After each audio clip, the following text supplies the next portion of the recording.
Ano ang alam mong totoo para sa'yo kahit walang ebidensya? Ano ang tiyak mo hanggang sa iyong mga buto kahit walang patunay? Na ang halos kumpletong kawalan ng financial literacy education sa mga pampublikong paaralan sa Pilipinas ay 100% na sinasadya ng gobyerno. May buhay sa labas ng Earth. Hindi ko maisip ang isang universe kung saan tayo lang ang buhay. Ang déjà vu ay nagmula sa mga nakaraang panaginip. Nakikinig sa akin ang aking cellphone. Hindi na ito nagkataon pa kung paano direktang nagbabago ang aking mga nakatarget na ad na nauugnay sa at pagkatapos ng isang pag-uusap.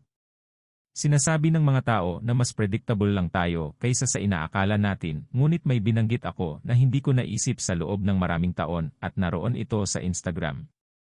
Hindi lahat ay nakatakdang magpalaki ng anak. Dahil lamang sa maaari mong biologically lumikha ng isang bata o pinansyal na suporta sa isa, ay hindi nangangahulugan na ikaw ay sinadya upang palakihin ang isa. Karamihan sa mga CEO ng kumpanya ay hindi talaga alam kung ano ang kanilang ginagawa. Kung ang kanilang negosyo ay umunlad o nabigo ay may higit na kinalaman sa swerte kaysa ano paman. May ibang exceptions, ngunit karamihan sa kanila ay may ganap na pagkaligaw sa kanilang sariling katalinuhan.